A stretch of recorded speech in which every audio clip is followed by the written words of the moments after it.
Hi again, everybody, and welcome to Inside Golf. I'm Harry Donahue. Today we're going to see how Lookaway Golf Club marked its 25th anniversary with a series of video interviews with founders and members so that future generations can appreciate the rich history of Lookaway. It's something that a lot of clubs probably should consider.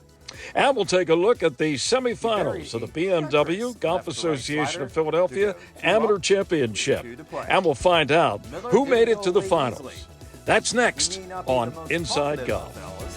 The 27th season of Inside Golf is presented by Destination Montco Golf, the First Tee of Greater Philadelphia, the Philadelphia Association of Golf Course Superintendents, the Golf Association of Philadelphia, GAP, Jersey Man and Philly Man Magazine, and Inside Golf's partner since 1998, the Philadelphia section of the PGA. Golf is the great equalizer. For many, this journey is an escape from reality, a chance to be part of a team, a career opportunity. PGA Reach impacts lives through golf by lifting people up, giving them hope, and sending them down an alternate path that they never saw coming. With PGA Reach Philadelphia, as in life and in golf, the most important shot you take is the next one.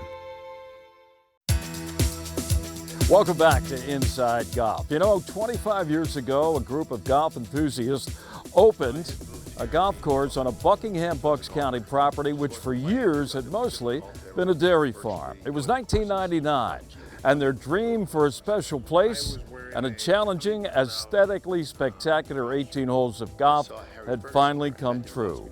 The Lookaway Golf Club's partners and members this year are now celebrating a silver anniversary.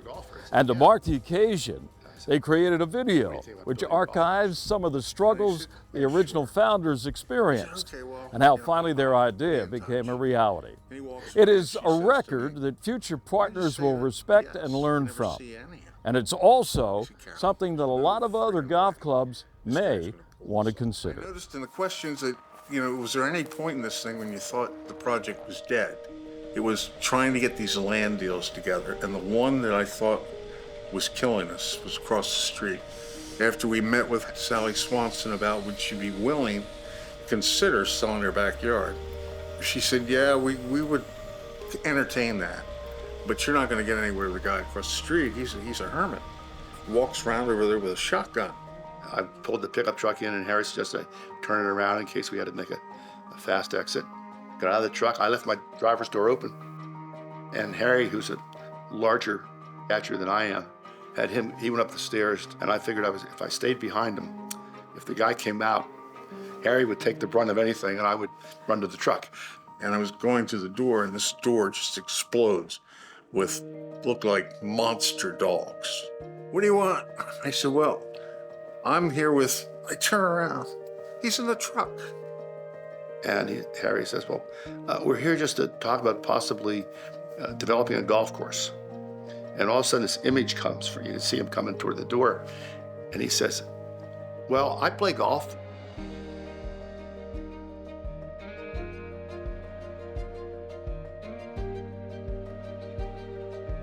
The first time that we were involved was when Bruce McKissick and Harry Ferguson came to our house and explained this idea to Bill. And then suddenly there were three. And because he was retired, the only one retired at that time, said to the fellas, the way I can help you is to be at the club every day, doing whatever administrative work needs to be done. 10 people, of which 7 came to a meeting held at Frank Schumann's his Toro dealership. That was the genesis of the course. I was totally impressed. I came away saying, wow, these guys are sharp. I think it was Reese that said, sell as many memberships as you can before you build it. Because before you build it, it's perfect. And we got about as close to that, I think, as we could have. The genesis of this with a couple of guys that had an idea. They weren't trying to make money. They weren't trying to develop land and build houses. They just wanted purest idea of building a great golf course. No, you could see they were they were going to make it happen. They were working. There was 10 people who were doing different things and pulling together. You know, all these guys had a certain talent. We all went to work in our own area of expertise. Well, you know, I'm a sales guy. I'm going to get on the phone and I'm going to make calls. Once you met the people that were originally involved, you knew that it had zero chance of failure. We were sitting around and Ira goes, you know, I've got a patient that he draws golf courses. And everybody sits back and goes, excuse me? Jones. And everybody just kind of like stops and the eyes wide open, you know? And they go, who Jones? Which Jones? And Iris thinks and thinks and thinks. Was it Reese Jones? That's it, Reese Jones. We had the same dream. It's a golf club. It was created and started and then built for the game of golf specifically. Could play 6 days in a row and have different experiences. Phenomenal golfing market of Philadelphia. I think we're still improving. I mean, I think we have a great membership. The leadership has been good. I think it's been healthy to have transitions, and I think we're on track. Lookaway has been a part of my life for over 25 years. And now with the new members, I have new friends. I have new people to golf with. And with the women, what is really nice is there's a lot of women now that play golf. New members that we brought into the club were as friendly and caring as we were. Just opened our arms to anybody who wanted to join. You either believe you can do it or you don't. That's what I remember. I think I said to Carol, you gotta pinch me. Not sure this is real. I'm sorry. It means a lot.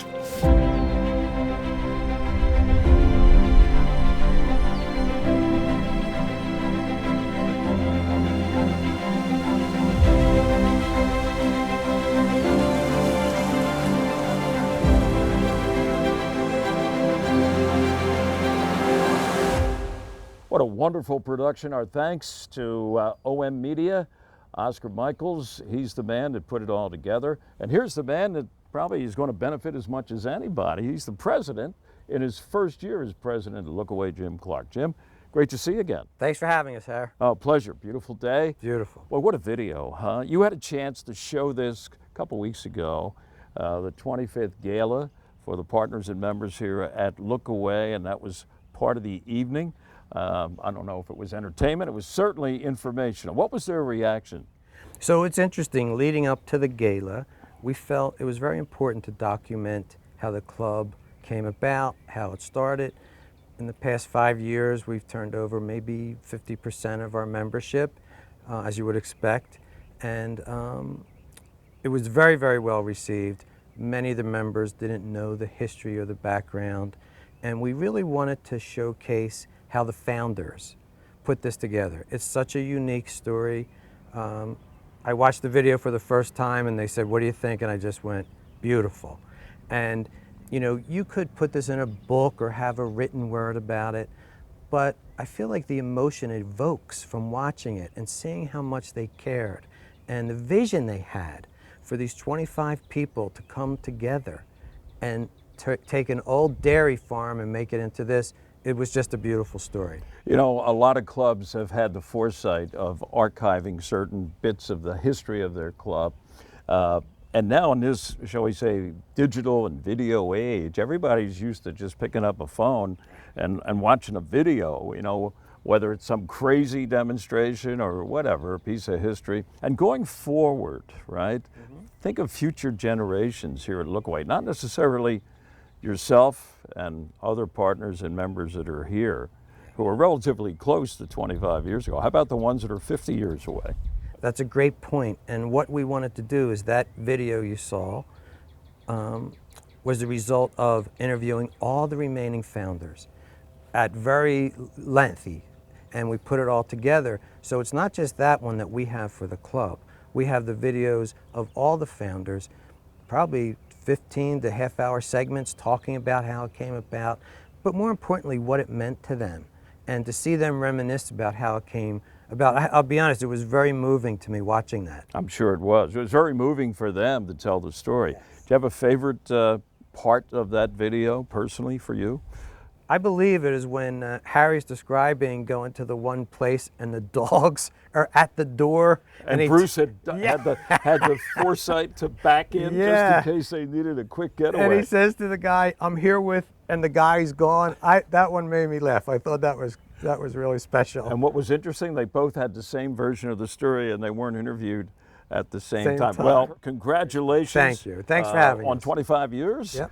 Even though you weren't here when it all began, but now you're chronicled as part of a video of going forward, what members 25 years and beyond from now will have a look at what it all meant to get And thank you so much for having us. We appreciate it. My pleasure. All right, Harry. Jim Thank Clark, you. and once Thank you. again to Oscar Michaels and OM Media for allowing us to use that video.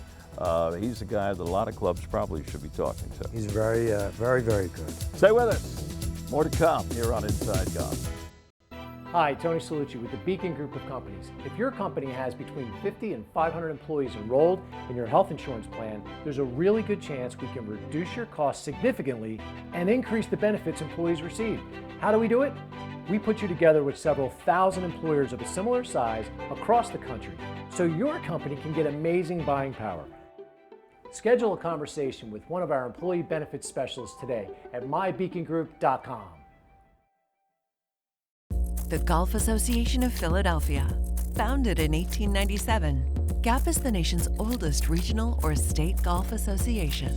We serve amateur golf in Eastern PA, Southern New Jersey, and all of Delaware. GAP welcomes all golfers, junior or senior, male or female, public or private. Join the Golf Association of Philadelphia today. Our mission is always to preserve, protect, and promote the great game of golf. Before you tee it up, look us up. Visit gapgolf.org to find out more.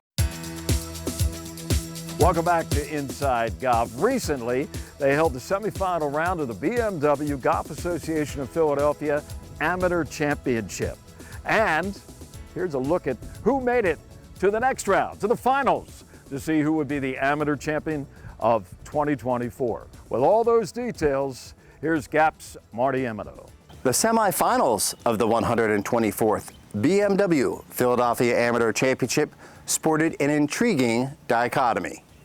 A matchup of weekend chums on one half of the bracket, a matchup of 20-somethings striving for Philadelphia's greatest golf prize on the other. Here's how it all unfolded at White Marsh Valley Country Club.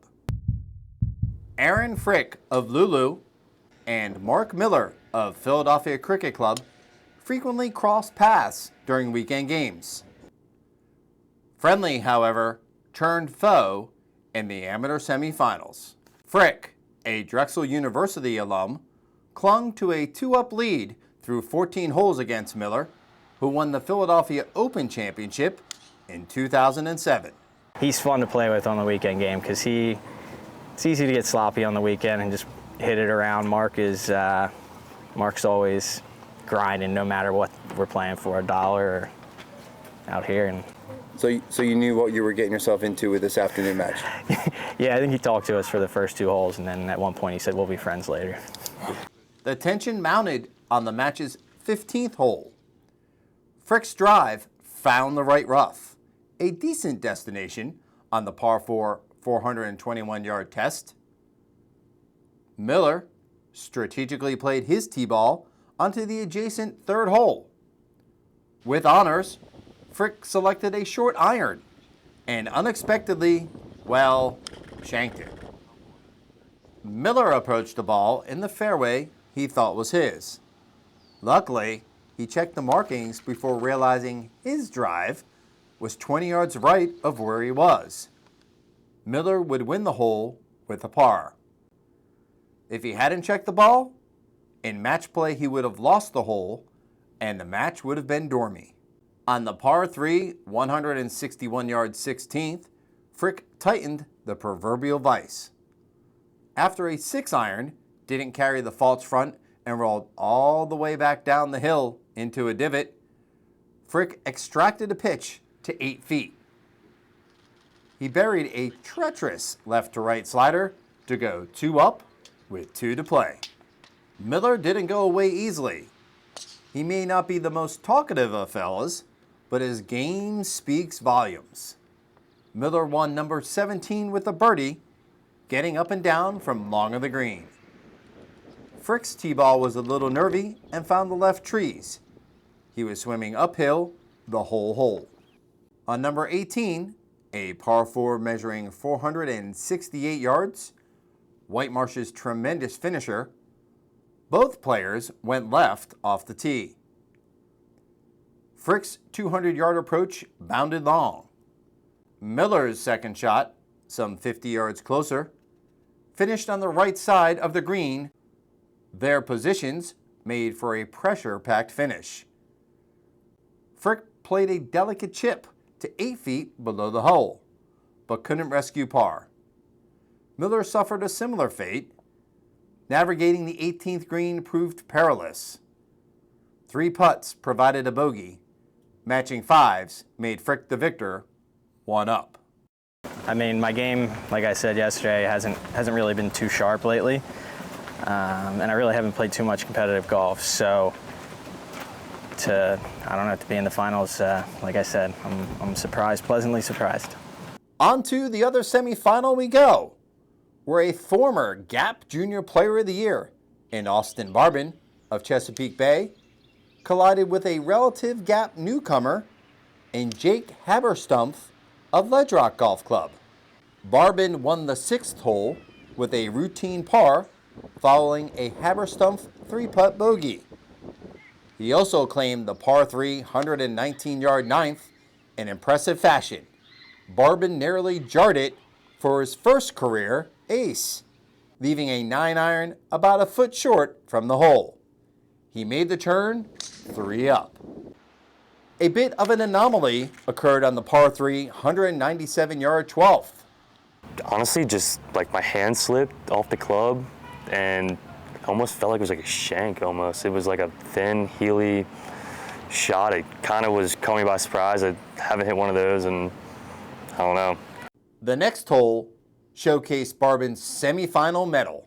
Yeah, I knew the read, just trusted that, and I knew that was a pretty big part of the match to get that one. So yeah, to get that one to go was definitely a thing. I gave a little fist pump, maybe a little bit. Barbin, a recent Liberty University graduate, closed out Haberstumpf on the 16th hole with a par for a 3-2 victory and a spot in the amateur final. He is 1 win away from joining brother Zach on the Jaywood Platt Amateur Championship trophy. Zach triumphed in 2020 at Lancaster Country Club. His photo sits near the pro shop at Chesapeake Bay Golf Club, which is owned by the Barbin family. He wants me to be there right next to him on that trophy, but got to keep playing well and, you know, like I said, play to my strengths. But congratulations to all 4 semifinalists on a job well done. I'm Marty Emino for Gap, but our man Harry, well, he'll be here for the amateur final, so make sure you tune in for that. Thanks a lot, Marty. And coming up shortly, we'll take a look at how it all turned out. Who is the amateur champion in the final round of the BMW Golf Association of Philadelphia Amateur Championship at Whitemarsh? We'll have it for you on a future edition of Inside Golf. Stay with us. Coming up next, Teed Off. Our Teed Off panel is brought to you by Lulu Country Club. Welcome back. Inside Golf now continues. We are on the back deck at Lulu Country Club in Upper Dublin. A beautiful day. We're under the shade. Everything's going right. And with our panel, it could not be better. That's because we have Marty Emino back with us from the Golf Association of Philadelphia. He's Director of Communications / Operations or vice versa, and an astute member of the local golf community, and we're always glad to have him. That's way high praise. Thank you, Harry. Thank you. Thank you, Harry. That's it. You are now dismissed. Yeah. No, I'm only kidding. Only kidding. I'm out of here. Hey, talk about an astute member of the local golf community. Everybody knows this next guy, Mike Brown. He's everywhere. I think there's 5 Mike Brown. Well, actually, there are 5 Mike Browns. Yes, there are. He's just one of them. I'm the original. But he's the original. And he's also the president of the First Tee of Philadelphia, among other things. Good to see you, Brownie. Thanks for having me, Harry Mays. Look at this shirt. I like it. First time I've seen that logo. Like Swing that? it and ding it. Got to have merch, Harry. I know. You know. I got Cedarbrook here, thanks to our friends at Cedarbrook. But that's pretty spiffy. I like the little camouflage look too. Yeah, Moose designed that. Did he? Yeah. Okay. Moose, he does a lot. You guys do a lot with a little, man. I'll tell you. Swing and Ding It podcast. I've been doing that all my life. Yeah. Hey, John Riley, the author, he wrote the book a couple of years ago on Porky Oliver. He's coming out with a new book now this summer on the esteemed great amateur Billy Hyman. Billy Hyman III, by the way. And in it, early in the book, there is a quote. I'm going to read it to you here. Jay Woodplatt, another well-known, very good Philadelphia amateur golfer, back in the day said that the golfers coming up in that era, young guys like Mr. Hyman at the time, were bitten by the slug bug, is what he called it. In other words, he said, I learned to play the whole game of golf, not just how to swing a club. Now, that was a little inference, I guess, to what's going on now, Marty, when you come to think of it. Those bugs have gotten bigger. Those bites have become more, I guess, invasive because these kids are hitting a lot faster, swing-wise, than they did back in the 30s and 40s. Yeah, I'm fortunate enough where we get to see the top amateurs, come through GAP, even the top pros with the Open Championship, 3, 4, 5 times a year, U.S. Amateur qualifying, etc. They hit it far. It's a different game than what the average player, such as myself, hits it. They're all about length. They're not really worried about accuracy. I guess they really don't have to be with the length they hit it. And then they take their chances around the green, maybe a little bit of, Vijay Singh. Remember when it was the old bomb and gouge with Vijay Singh? When they asked him, he said he just hit it as far as he could, and he could get a wedge on it and get it onto the green. I think you see that nowadays. Every tour, at least, the PGA Tour, all those male tours, they're all worried about as far as they can hit it. And I think you've seen, USGA talking about rolling back the golf ball. Where can they take opens and amateurs now because the golf courses are too short? They can't challenge the guys. So, it kind of all rolls into one.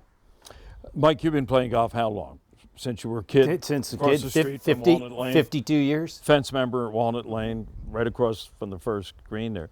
When you first put a ball on a tee and started playing golf, did you try to kill the ball, just swing as hard as you could? We were taught to hit it and curve it and keep it between the tree lines. Oh, Jay Woodplatt would love you. Oh, yeah. Back then, you could maneuver the golf ball. Today, you can't maneuver the golf ball between technology of the ball and the club. The ball doesn't move much. So the ability to curve it like we were taught doesn't happen. But I agree with Marty. You can see these kids. I watched the 4-ball a couple weeks ago. And a kid on the 17th hole with Cricket Club drove it to within 60 yards of the green. It was a 480-yard hole. On which hole? On 17. Oh, my God. He really? took it right over the trees. Oh, right over the trees on the left? Yes. Uphill? And the two mid-amateurs they were playing, they hit it out right of the bunker. And this kid carried the trees, which were beyond the bunker. So that's how they're taught. Swing it, hit it as hard as you can, as often as you can. Swing it and ding it. Yeah. Get back to that 17th hole. But was that one of the boys from Tennessee? Yes. They finished second, though, right? They finished second. Exactly. But the kid then wedged it in there 8 feet and made birdie to go to the last hole. And they both drove it down the bottom of the hill on 18. And the two... Almost in the creek? Yes. And the two mid-ams laid it up top. It just goes Who to won show that you. hole? The two mid-ams? The two mid-ams won that hole. And that's how they won one up. Wow. I mean, it's pretty unbelievable. But it's a huge advantage how far they hit it. We were talking before we got on, Brandon Matthews, how far he hits it. But he's getting closer to normal than abnormal. He was abnormal, and now people are starting to catch up. Yeah. Have you been hitting the ball longer in the last, say, 3 or 4 years than you did back then? No, probably not, because No, I'm getting nothing's older. changed? I get older. Yeah, but even old guys can I get it know. out there. Podrick Harrington, for example, is a guy who's picked up length, I think, in his later years. But it's interesting that they're having this kind of discussion so many years ago. And we're having the same thing now, just with different equipment. And you go around and watch a range or go to a GAP event, and you see the young players. They all have very similar swings. They look almost identical, very, long, robotic, and strong. And they're just, if you don't fly at 320 anymore, you're going to get lapped. There's a lot of bugs out there. And boy, they have definitely taken advantage of the slug bug. That's a nice, you ought to talk about slug bug on Swing It and Ding It. I could use some more slug bug in my game. I think we all could.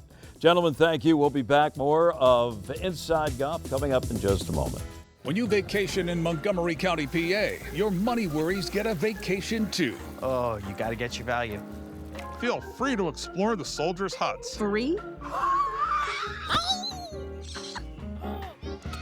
$4, that's it? Keep the lettuce coming, Diane. Parking is free! Hey, it's free! With so many affordable things in Montgomery County, go ahead. Freak out.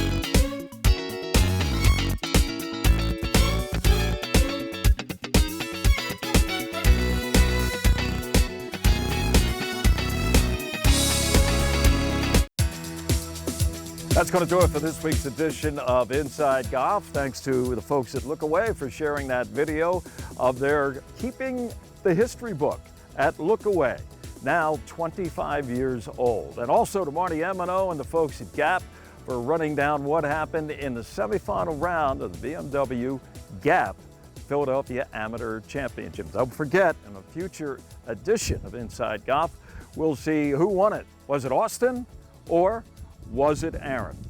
Find out here on Inside Golf. By the way, if you have a topic idea or something you'd like us to cover in the world of golf, drop us a line.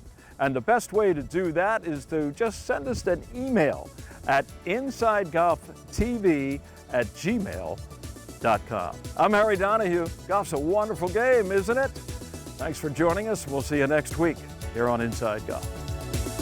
The 27th season of Inside Golf is presented by Destination Montco Golf, the First Tee of Greater Philadelphia, the Philadelphia Association of Golf Course Superintendents, the Golf Association of Philadelphia, GAP, Jersey Man and Philly Man Magazine, and Inside Golf's partner since 1998, the Philadelphia section of the PGA.